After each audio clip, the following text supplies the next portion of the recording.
everybody, and welcome to this video, which is all about the art of mindfulness and how important this is in that initial recovery after you've had a big piece of shocking news and a change in your life, such as a cancer diagnosis. Have you ever driven somewhere and got to your destination and thought, how the hell did I get here? I don't remember passing that particular garage or that road. And this is a common thing that happens to us all the time in our busy lives. And it's an example, I suppose, of being mindless, which is something I did all the time before I was diagnosed with cancer. And it just meant that I was running around constantly trying to do 10, 15 jobs all at the same time. I'm trying to think about lots and lots of different people and really ignoring that present moment, that moment that I was in, and making the most of it while I could. I was always thinking ahead, always thinking about next week, the year after, always into the future. But this comes at a cost. And it really does mean that, you know, when you're not thinking about that moment in time, it can be impacting on your relationships, on your life in general, but even on your health. So an important antidote to mindlessness is, of course, mindfulness.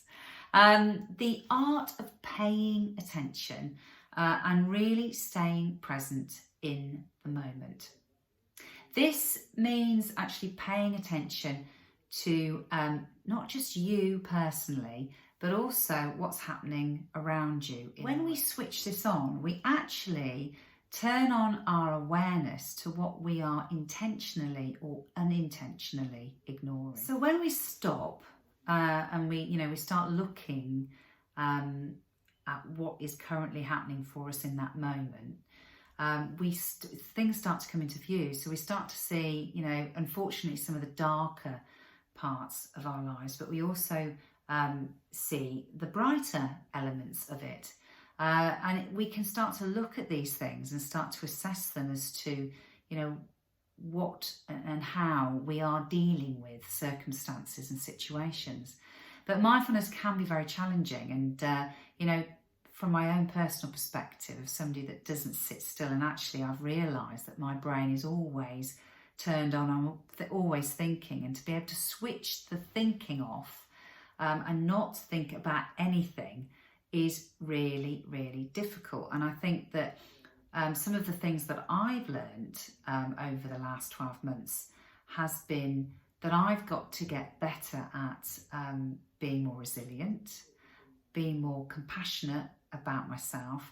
And I suppose one skill which I have got in abundance is being positive. And I think that's probably the skill that's helped me develop the other two. So I think positivity, resilience and self-compassion are three things that are really valuable to being able to do mindfulness well. And I think on this point in the video, if you're sitting there listening to me and you have experienced some traumatic situations in your life, or you are suffering from depression, or you are experiencing challenges of like self-harming, then maybe mindfulness might be a little bit of a step too far at this stage. And I would recommend that you go and seek some therapy before you do start practicing mindfulness, because of the things that you may unveil and how you then deal with those things. So how did I start being more mindful? Well, it started, I think, more or less immediately, when I started to finish work, actually, and I got some more time in my day. And I downloaded the Calm app. And on the Calm app, they have what they call the Daily Calm. And I started with this 10-minute mindfulness practice. I did it in the morning before I got started on my day. And each daily calm was of a subject. It was quite interesting, but it also talked you through some basic mindfulness techniques. And this was a really great way of starting to develop that skill, and also realising how difficult it was, but then not beating myself over the head with a stick that I couldn't do it. So that was, again, probably one difficult thing, not to do that. But over time, I think I've got more patient. I think, to be honest, when we went into lockdown, I started to allow myself the time and the patience to just start to really learn how to just stop thinking about anything. So I've been using the Calm app for most of this year as well. But about a month ago, about 3 weeks ago, I stopped using guided meditation or guided mindfulness, and I've started to practice it without anybody talking me through it. And so I put aside 10 minutes in the morning and I go through some very basic mindfulness practices, which I'm going to go through with you on our next video.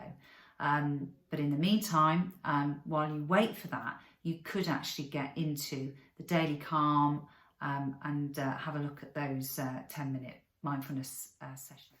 And I suppose the benefits that I've found, I would say, when I look back, that really developing mindfulness has probably been the biggest trigger, the biggest improvement, the core of everything that I believe is helping me get better.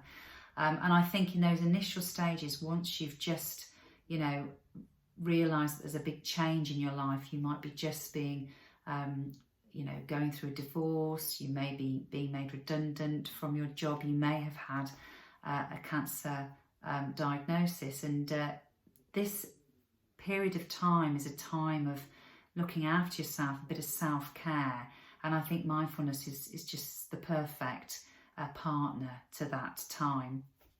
And I think the improvements that I've had is that I start my day in I'm a lot more relaxed, but I'm more awake. It has a really sort of two very clear things for me when I've finished my technique, my practice. I also find that when I'm going into something that would have really stressed me out, maybe it's a piece of work, maybe it's a conversation that I'm going to have, I find that practicing mindfulness at that moment that I'm getting a little bit stressed and taking some deep breaths and really focusing on the here and now, it just takes away the build-up of worry, but it also allows me to take a look at that situation a little bit more constructively. So if it is something that's concerning me about an event that's going to be happening next week, I will automatically, once I put a bit of mindfulness in, is schedule some time in my diary to prepare for that thing. And once I've done that, that worry goes away. So it is just really being able to stop and observe what you're going through and assess, why am I feeling like this? What should I do differently? And remove that anxiety that in the old days for me would have just been there all the time in the back of my mind. Whether I recognised it or not, it would still be there. And then I think it would have an impact on my behaviour.